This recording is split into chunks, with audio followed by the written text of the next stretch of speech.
대림절 첫 번째 주제에 주신 하나님의 말씀입니다.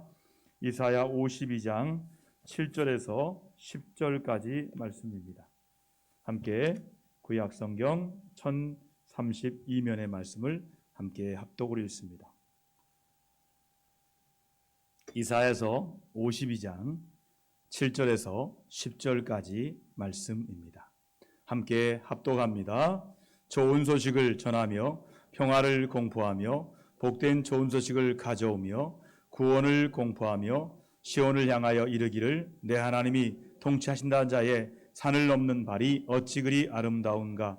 내 파수꾼들의 소리로다. 그들이 소리를 높여 일제히 노래하니 이는 여호와께서 시온으로 돌아오실 때에 그들의 눈이 마주 보리로다. 너 예루살렘의 황폐한 곳들아 기쁜 소리를 내어 함께 노래할지어다. 이는 여호와께서 그의 백성을 위로하셨고 예루살렘을 구속하셨음이라. 여호와께서 열방의 목전에서 그의 거룩한 발을 나타내셨으므로 땅 끝까지도 모두 우리 하나님의 구원을 보았도다. 아멘. 제가 마스크를 잠깐 벗고 말씀을 증거하겠습니다. 아름다운 성도로 우리 주님을 기다리는 귀한 은혜가 열리기를 바랍니다. 좀 온 세상이 코로나19로 인하여서 힘들어하는데 또 3차 확산으로 말미암아 서울과 경기 지역은 12월 31일까지 모든 예배를 온라인 예배로 드리라는 강력하게 권고하는 시기가 되었습니다. 올해 연초부터 연말까지 계속해서 코로나19의 영향을 벗어나지 못하고 있습니다. 그런데요, 지금의 시기와 주님의 초림의 시기가 비슷하다는 거예요. 주님의 초림의 시기에도 로마의 압제 그리고 질병이 만연할 때였습니다. 전염병이 돌았어요. 1차 전염병, 2차 전염병. 그래서 많은 사람들이 죽어갔습니다. 그때 메시아를 간절히 기다렸던 것처럼 우리는 대림절을 맞이하여 우리 주님을 간절히 기다립니다. 그 사모하는 마음으로 우리는 교회에 나왔습니다. 우리는 대면과 비대면으로 대림하신 우리 주님을 기다립니다. 교회를 사람들은 어떻게 보느냐에 따라서 교회의 론이 달라지고 교회를 다니는 사람들이 달라집니다. 교회를 어떻게 보느냐, 비유하여 말하기를 공동모지 같은 교회가 있고 박물관 같은 교회가 있고 극장 같은 교회가 있고 잔치집 같은 교회, 크게 네 종류로 교회를 구분한다고 합니다. 이 공동묘지 같은 교회는요, 믿음의 활동이 다 죽었어요. 그렇기 때문에 사람들의 얼굴에 기쁨이 없어요. 의무감으로 교회를 오고 갑니다. 또한 박물관 같은 교회는 골동품을 보며 기뻐하는 것처럼 그때 우리 교회가 이런 모습이었지 라고 말하면서 옛날을 그리워하며 옛 추억을 먹고 삽니다. 또한 극장 같은 교회는 많은 사람들이 몰려오지만 한 곳만 바라봅니다. 그곳에 있는 스타나 노래 잘하는 사람을 바라보며 박수치고 나갈 때 헌금을 놓고 나갑니다. 그런가 하면 잔치집 같은 교회가 있습니다. 그렇다면 우리가 섬기는 교회는 어떤 모습인지 돌아보아야 합니다. 예수님의 대림을 축하하기 위해 먼저 예수님을 아는 사람들이 길거리로 나가고 산을 넘습니다. 예수님이 우리를 살리기 위해 이 땅에 오셨으니 부디 함께 하자면서 가난한 사람들, 병든 사람들을 모두 예배에 초청합니다. 그들이 몰려와 그 잔치집을 가득 채웁니다. 먼저 예수님을 모신 사람들은 그들을 기쁨으로 잘 섬깁니다. 먹지 않아도 배부릅니다. 예수님도 흐뭇한 모습으로 그들을 바라보십니다. 참된 교회는 이것처럼 잔치집 같은 교회가 되어야 됩니다. 우리 교회가 잔치집 같아야 합니다. 하나님을 알지 못하는 사람들이 모여들어서 말씀으로 풍성하고 찬양으로 기뻐하고 하나님의 은혜에 눈물을 흘리는 교회가 바로 잔치집 같은 교회입니다. 우리 교회가 이런 교회 되기를 위해 간절히 기도합시다. 그리고 함께 노력합시다. 나 한 사람이 참으로 중요합니다. 오늘 말씀에 찬양의 내용이 나옵니다. 찬양의 내용이 평화와 구원 그리고 하나님 나라라는 말로 정리할 수가 있습니다. 이는 그리스도의 사역과 본질적으로 일치하는 말들입니다. 이 땅에 오신 그리스도는 십자가에 못 박혀 죽으심으로 하나님과 인간 사이에 담을 헐고 화목하게 하시고 구원을 성취하였으며 이 땅 위에 하나님 나라를 건설하셨습니다. 오늘 말씀에서 구원의 1차적인 대상은 바벨론으로 귀환하게 될 혈통적 이스라엘입니다. 이사야는 고레스를 통해서 이스라엘 해방을 예표로 하여 전국적으로 구원의 성격을 드러내고 있습니다. 여러분, 사람은 누구나 아름답기를 바라고 원합니다. 아름답기 위해서 온갖 노력을 다하고 있습니다. 요즘에 신방은 대면 신방이 안 되니까 영상으로 신방하고 줌으로 신방한답니다. 신방에 동참하는 분들이 60대, 70대, 50대, 젊은이들은 잘 안 온대요. 줌으로 보면 영상으로 보이거든요. 그런데 권사님이, 집사님이 화장을 이쁘게 하고 줌으로 나온다는 거예요. 아름답게 보이려고 노력하는 거지. 애쓰는 거지. 사람이 보기에 아름답게 왜 화장도 하고 애쓰는 거예요. 우리 모두는 하나님 보시기에 아름다워야 합니다. 오늘 말씀은 좋은 소식을 전하는 전령의 모습이 아름답다라고 말씀합니다. 하나님을 기쁘시게 하는 아름다운 사람이 되어야 합니다. 하나님 마음에 드는 아름다운 사람이란 어떤 사람인지 오늘 본문의 말씀을 통하여 대림절 첫째 주간에 은혜 받는 복된 시간 되기를 축원합니다. 좋은 소식을 전하는 전령처럼 아름다운 사람이란 첫째로 좋은 소식을 전하는 성도입니다. 여러분, 좋은 소식을 언제 들어보셨습니까? 연일 나쁜 소식, 슬픈 소식만 듣고 살다 보니까 좋은 소식 듣고 싶은 그런 세상을 살고 있어요. 그러니까 교회에 나와야 돼요. 교회에 나오면 좋은 소식을 들을 수가 있어요. 세상에 있으면 온통 나쁜 소리만 들려요. 뉴스지만 그 뉴스가 99.9%가 다 나쁜 소리예요. 그 소리만 듣다 보니까 나도 모르게 힘들어요. 그런데 교회에 나오면 좋은 소식을 들을 수 있어요. 자, 말씀 7절 말씀 좋은 소식을 함께 선포합니다. 좋은 소식을 전하며 평화를 공포하며 복된 좋은 소식을 가져오며 구원을 공포하며 시온을 향하여 이르기를 내 하나님이 통치하신다는 자의 산을 넘는 발이 어찌 그리 아름다운가 말씀하십니다. 여기서 좋은 소식이 나와요. 좋은 소식은 평화를 공포하며 복된 좋은 소식을 가져오며 구원을 공포합니다.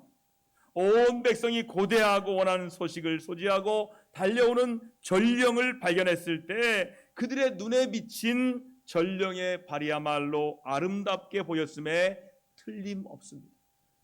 백성들은 전쟁의 소식을 듣고 싶습니다. 어떻게 됐을까? 그런데 승리의 좋은 소식을 들고 오는 전령의 발이 어떻게 보이겠습니까? 아름답게 보였을 것이 틀림없습니다.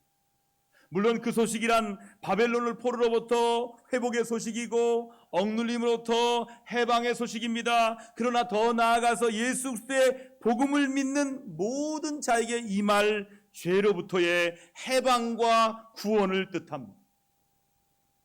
예수 믿으면 죄로부터 해방됩니다.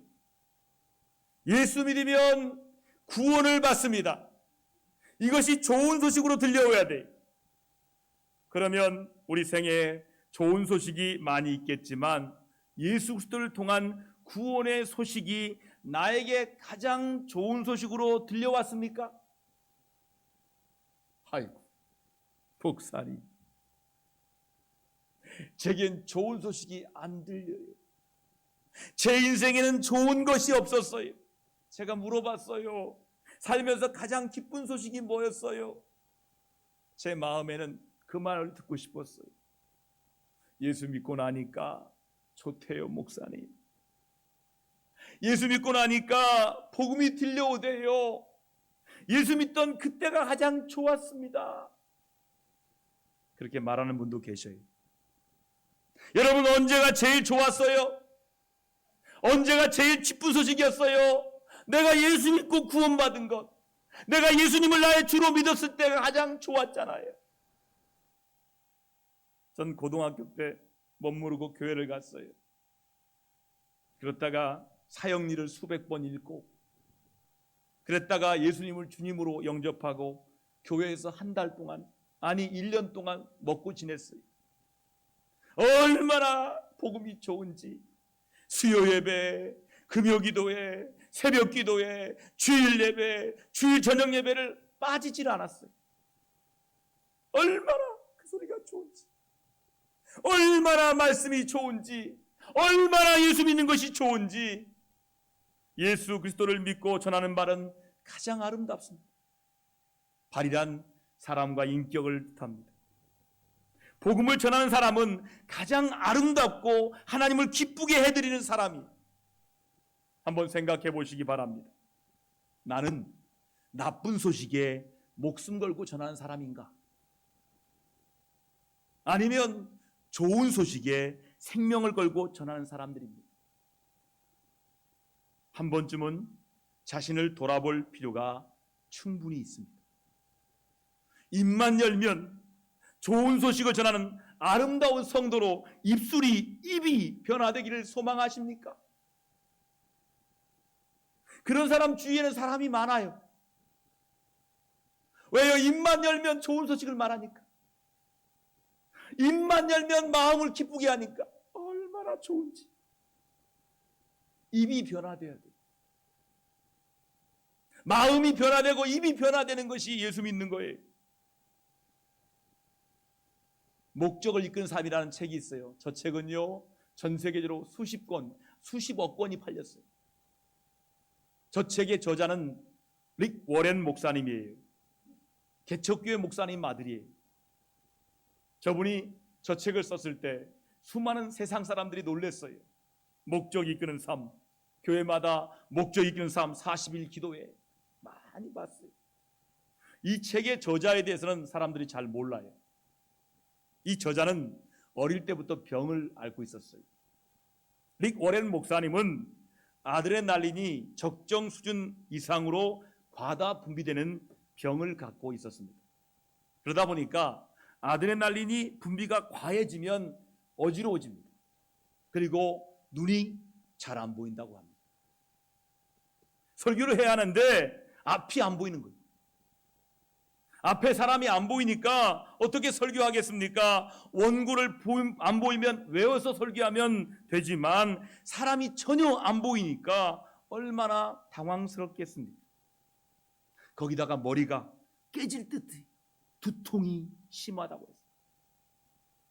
어떤 때는 설교하다가 쓰러지기도 합니다. 하지만 그 병 때문에 그는 설교하기 전에 항상 하나님께 간절히 기도한다고 합니다. 설교 잘하게 해달라 기도하는 것도 있지만 더 큰 기도 제목은 하나님, 아드레날린 분비가 과다되어서 제가 그런 상태가 되지 않도록 도와주십시오.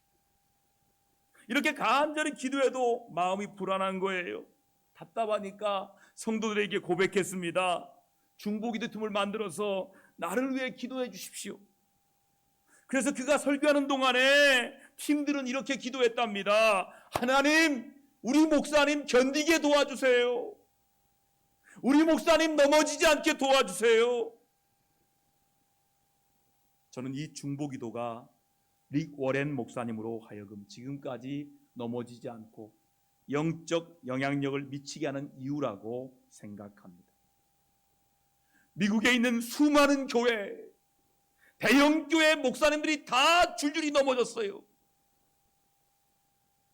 한국 교회도 마찬가지 되고 있을 거예요. 그러나 릭 워렌 목사님은 넘어지지 않았어요. 왜요? 그가 연약하기 때문에, 부족함을 인정하기 때문에 기도하는 사람들이 많아요. 제가 지난주에 간증했던 권석은 목사님을 만났어요. 토요일 날 계시더라고요. 목사님은 행복한 분이에요. 목사님 아플 때 그렇게 많은 사람이 중보기도 했잖아요. 그 기도의 힘으로 일어났잖아요. 중보기도의 힘이 얼마나 큰지 한번 생각해 보세요. 그런 고통과 아픔 속에서 복음의 소식을 전하기 위해 애쓰는 목사님은 정말 아름다운 성도입니다. 얼마나 복음이 귀하면 그렇게 아프고 그렇게 고통스러움 갖고 설교를 전하겠습니까? 여러분, 사람이요, 부족함이 없으면 사람이 하나님을 찾지 않습니다. 부족함이 없으면 기도를 안 하게 됩니다. 목회자인 저도 부족함이 없으면 그렇지 않겠습니까? 사람은 누구나 부족함이 있을 때 가장 기도를 많이 합니다. 무엇이 안 될 때 기도합니다. 누구에게 공격당할 때, 내 자신이 변화가 안 될 때, 안타까움이 있을 때 부르짖는 것입니다. 건강이 부족함에도 불구하고 좋은 소식을 전하는 아름다운 성도로 살기 위해 부르짖어 기도하는 것입니다. 참 안타까워요. 마스크 쓰고 기도하고 나면 마스크 안에 침으로 가득해. 부르짖어 기도하지 못하고 있어요. 기도해야 되는데 부르짖어 기도할 데가 없대요. 여러분, 마스크 쓰고라도 간절하게 기도하십시오. 고난과 역경이 있어도 기도함으로 좋은 소식을 모든 사람들에게 전하는 아름다운 성도들 다 되기를 주님의 이름으로 축원합니다. 여러분, 둘째는요, 하나님을 찬양하는 사람이 아름다운 성도예요. 여러분, 은혜 받은 날에 찬양이 저절로 나오잖아요. 길을 걸을 때도 찬양이 나오고 화장실에도 찬양이 나오고 얼마나 찬양이 나옵니까? 나도 모르게 찬양이 나올 때 그때 거울 속에 비친 자기 모습 보세요. 진짜 멋져 보입니다. 정말 아름다워 보입니다. 오늘 말씀 같이 한번 읽어볼까요? 8절 9절 같이 읽습니다. 내 바스꾼들의 소리로다. 그들이 소리를 높여 일제히 노래하나. 이는 여호와께서 시온으로 돌아오실 때 그들의 눈이 마주 보리로다. 너 예루살렘의 황폐한 곳들아, 기쁜 소리를 내어 함께 노래할지어다. 이는 여호와께서 그의 백성을 위로하셨고 예루살렘을 구속하셨음이라. 아멘. 바스꾼들이 뭐 하는 겁니까? 지키는 사람들이잖아요. 이렇게. 저기 오는가 안 오는가 바스꾼들이 제일 먼저 보거든요. 이 바스꾼들이 한 목소리로 기쁨의 노래를 하는 이유는 여호와께서 시온에 돌아오심. 이사야는 포로 귀한 민들이 함께 하나님께서 다시 시온으로 돌아오는 것으로 묘사하고 있어요. 하나님을 섬기는 사람들이 예루살렘을 떠났습니다. 시온을 떠났는데 하나님을 섬기는 사람들이 다 돌아오는 거예요. 포로민들이 어떻게 돌아오겠습니까? 하나님을 찬양하고 돌아오는 거예요. 눈물을 흘리면서 감격하며 돌아오는 것을 보며 하나님이 돌아오신다. 그러나 하나님은 그의 백성을 일순간도 떠난 적이 없어요. 하나님은 일순간도 버리지 않으십니다. 사람은 자기가 낳은 자식도 버린다 할지라도 결코 하나님은 당신의 백성을 잊거나 버리지 않으시고 끝까지 구원하십니다. 대림절 첫 번째 주간에 우리가 하나님의 구원에 대해서 생각해 보세요. 하나님의 구원은 바벨론에서 이스라엘 백성들을 구원하실 뿐이 아니라 메시아 되시는 예수 그리스도를 통하여 영원히 구원하십니다. 여러분, 이 세상에서 가장 귀하고 급하고 가치 있는 것이 무엇일까요? 구원입니다. 바로 구원이에요. 영원히 구원받는 거예요. 그 구원의 가치를 알고 노래하고 찬양하는 사람들은 참으로 아름다운 성도들입니다. 여러분, 사람은 노래할 때 가장 예쁘고 행복해집니다. 하나님의 구원을 노래할 때 얼마나 아름답겠습니까? 나는 울고 불평하고 원망하는 사람입니까? 아니면 하나님의 구원을 어떤 상황 속에서라도 찬양하는 성숙한 성도가 되시기를 바라십니까? 목사님, 저도 변화되고 싶어요. 변화에 대한 비유적인 이야기를 들려드리겠습니다. 이거 비유 이야기예요. 어떤 사람이 있었는데 자기 얼굴이 자기 마음에 안 드는 거예요. 거울을 보면 거울을 깨트려버려요. 못생겼다. 너는 왜 이렇게 불망스러워? 아이고, 내 코는 왜 이래? 내 입은 왜 그래? 불만스러워했어요. 그래서 그 당시에 가장 성스럽고 가장 멋진 얼굴을 가진 사람의 가면을 만들었어요. 가면 쓰고 다녔어요. 그런데 이 가면을 오랫동안 쓰다 보니까 진짜 얼굴이 내가 못생긴 사실을 아예 잊어버릴 정도예요. 꿈속에서도 가면의 얼굴이 자기 얼굴이에요. 그래서 하루는 꿈꾸고 나서 거울 앞에서 몰래 가면을 벗어보았어요. 그런데 놀라운 일이 생겼어요. 거울 속에 비친 진짜 얼굴이 가면의 얼굴처럼 변화했다는 비유의 이야기입니다. 실제 이야기 아니에요. 비유의 이야기. 이 이야기는요, 복음의 본질을 가장 잘 설명하는 비유입니다. 우리는 처음엔 복음이라는 옷을 입고 가면을 씁니다. 나는 하나님 자녀답지 못합니다. 예수 믿는다고 하지만 하나님께서 그렇게 간주해 주시고 인정해 주실 뿐이지 실제 내 삶은 의롭지 못하지 않습니까? 그러나 하나님의 자녀라고 믿고 계속 주님과 동행하고 주님 바라보다 보면 어느새 가면 쓴 사람이 시간이 지난 다음에 가면의 모습과 같이 변화되듯이 성화의 과정을 통해서 그렇게 변화될 수도 있다는 이야기입니다. 이것이 은혜 안에 살아가는 사람의 가장 중요한 모습이에요. 자신이 하나님의 자녀라고 간주하고 찬양하고 살아가야 하는 것입니다. 한번 따라합시다. 나는 하나님의 자녀입니다. 하나님을 찬양합니다. 이렇게 살아가는 거예요. 노래할 만한 기쁜 일이 있어서 노래하는 것이 아니라 무조건 찬양하면 기적이 생깁니다. 찬양하며 살게 됩니다. 주 안에 있는 나에게 난 근심이 있어. 울면서 찬양하기도 하고 주 안에 있는 나에게 기쁘게 찬양하기도 하고 찬양하며 살게 되는 거예요. 나 같은 죄인은 저주받아 지옥 가야 하는데 구원받아 천국 백성 된 것을 감사하며 찬양합시다. 성도 여러분, 하나님의 구원을 늘 찬양하는 아름다운 성도로 변화되어 살아가시기를 축원합니다. 마지막은요, 구원으로 인도하는 일에 집중하는 사람이 아름다운 사람이에요. 세상에서 가장 아름다운 사람이 누구일까요?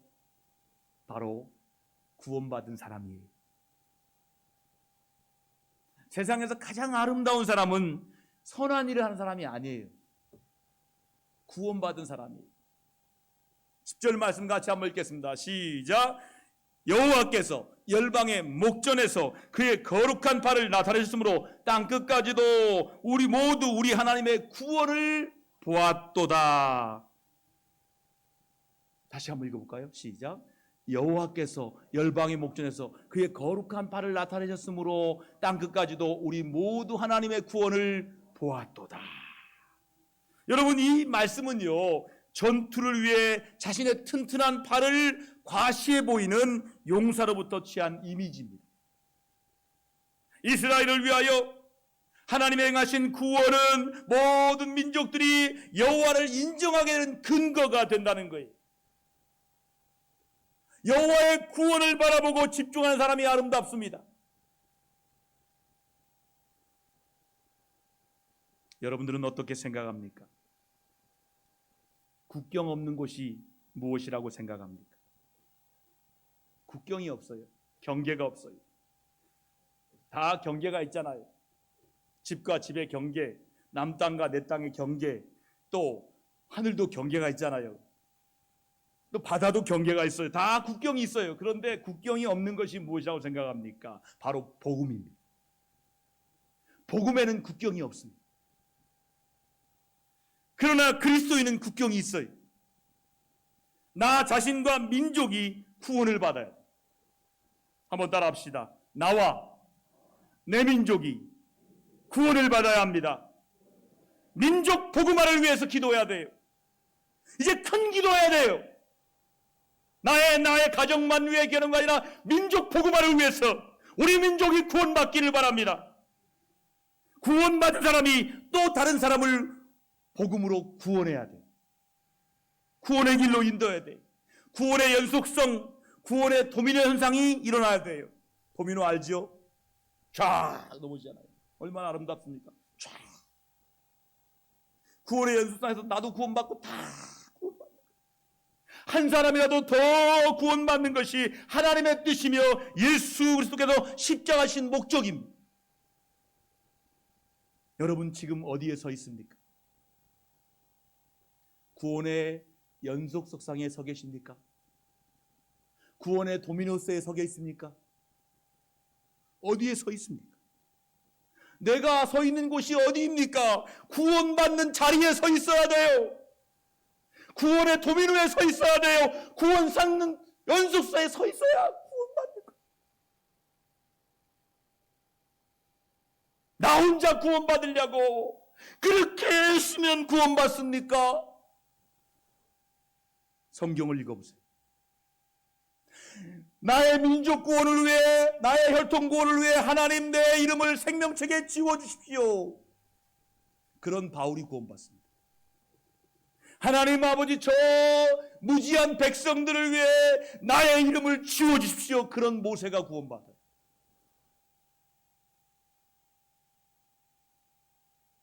남북 전쟁 당시에 아브라함 링컨은 남북 전쟁의 이유를 노예 해방으로 슬로건을 걸고 싸웁니다. 북군과 남군은 이유가 있어요. 노예 해방 때문에 싸우는 거예요. 북군은 노예가 필요 없는 공장지대입니다. 남군은 노예가 있어야 할 농장지대입니다. 서로 의견이 안 맞는 거예요. 그래서 남과 북군이 싸웠어요. 북군의 지도자 아브라함 링컨, 그 링컨은 이 전쟁을 이기고 싶었어요. 왜요? 하나님 말씀대로 노예가 해방되는 것이 하나님의 뜻이니까. 그런데 전쟁에서 패합니다. 그래서 총사령관을 새로 임명하는데 그의 이름이 그랜트라는 장군을 총사령관에 임명합니다.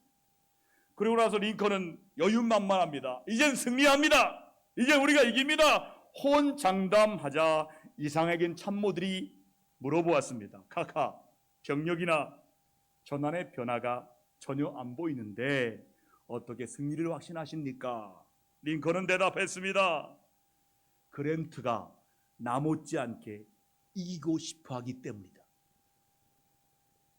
링컨은 그랜트가 전쟁의 승리를 위해 집중하는 것을 보고 승리를 확신했던 것입니다.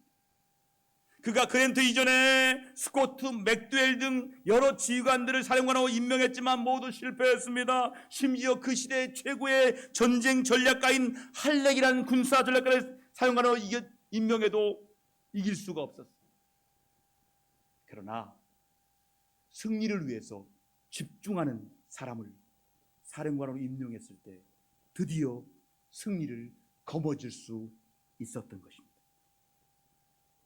영혼 구원을 위해 집중하고 생명을 바치는 사람에 의해서 구원의 역사는 계속해서 지금도 일어나고 있습니다.